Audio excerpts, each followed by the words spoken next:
My name is Nisa Bullard, and today I will be going over school funding cutting off arts and music.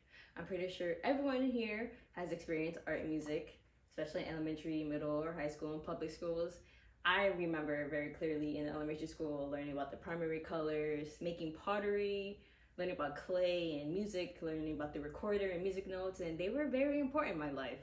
I love music. Music is definitely one of the aspects I could never forget about. And art is also very cool because now when I look at a piece of art, you can think, wow, that person put this primary colors and that, and it makes you think. And kids learn different skills thinking through that. And I'm pretty sure all of you have little memories about art and music. And like choir is a music program that I'm pretty sure some of you went in like 1 year, and you just remember the memories of having your friends or making friends in there and singing and enjoying yourself. And without the experience that future generations may not have, you don't think it's not fair. And hopefully you'll be able to help understand why arts and music programs are very important, not for this generation but for others. Today we'll be going over why are these programs getting cut off? What are the main reasons that schools don't think art and music programs are exciting anymore, and how are these programs help children, but also how can we help them as well? So why are music and art programs disappearing? Well, for one, like I said before, funding. Schools think that English and math are way more important than arts and music, which is true, but they take the funding way out of proportion, like very, and they just automatically think, oh, the art and music has way too much money. We should put it more into, English and math. Second is sports, technology, school property such as buses and fields. A lot of people don't think about the school also has to pay for buses, which is very important. And technology has increased many of the years. I'm pretty sure many of you have heard your children, other people's children, or even yourself in college have been seeing that kids in public schools are getting laptops, taking them home, bringing them back, and that's the districts, that's a lot of money. So that money has also be accounted for. Another is people don't really get this aspect or forget about it, but underperforming because of funding. A lot of arts and music are underperformed. Like, for example, let's say a theater, their budget won't be as big, and so that therefore they won't be able to act it out and look good, and the school will think, oh, they're not really good, or this teacher's not doing that well, we should just cut it off. And that's usually how it happens, unfortunately. And not as many funding can decrease the program's a chance. Like the same thing, without the funding, the program looks like it's not doing well, and therefore they cut it off. Stated for funding problem website, London Now article, many speakers pointed to the prompt elimination of athletic fees, which generate $810. Sports get a lot of money because sports are very looked on. For example, like if someone were to go to music and they think, oh wow, I like music, they want to become a musician, same thing for sports. People find sports way more interesting and gives you a bigger chance of becoming successful, and school looks at sports way more than arts and music, so of course they will be looking into that more. Next is, what can we do? I know you don't feel like there's a lot to do, but our voices are very important, especially if you're a parent. One of them is parents' voices. If a bunch of parents complain or speak for their child, schools and districts will look into that. Of course, they're not going to move on immediately and impact, but they will continue to understand why parents are, voicing out and angry, and they will later on understand why. Another is reaching out to communities, donating to your local schools. Donating can help a lot. For example, donating a violin to a student who needs one during band is very important.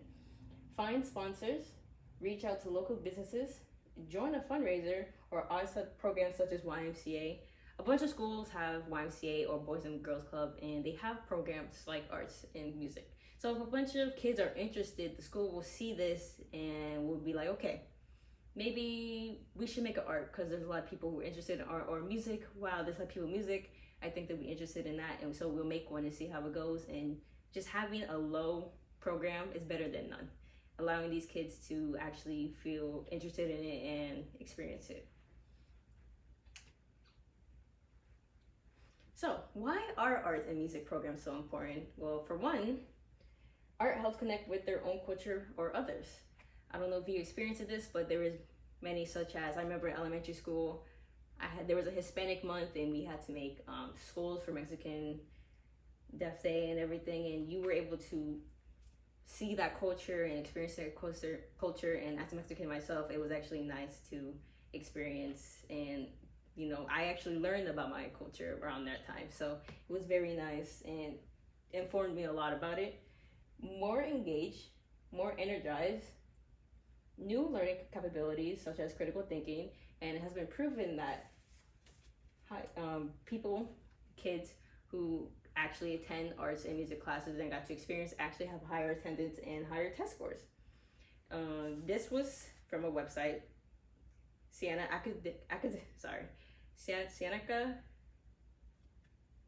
Academia. A report by Americans for the Arts states that young people and participate regularly in the arts are 4 times more likely to be recognized for academic achievement. It's proven that if a kid enjoys what they do, they will feel probably happier along the day and come back home, be like, Mom, I learned this in art and music, and they will just feel more energized to do more things. So, for example, if art and music was just cut off and all they do is just go to core classes such as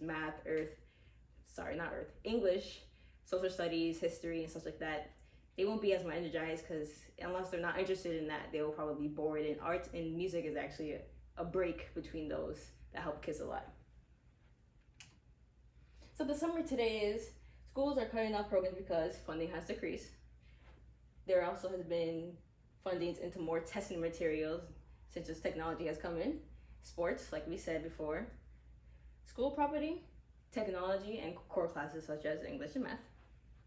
Arts and programs can develop critical thinking, encourage kids to participate, help a kid express, actually keep discipline, increase attendance, increase test scores, and increase recognition for academic achievement.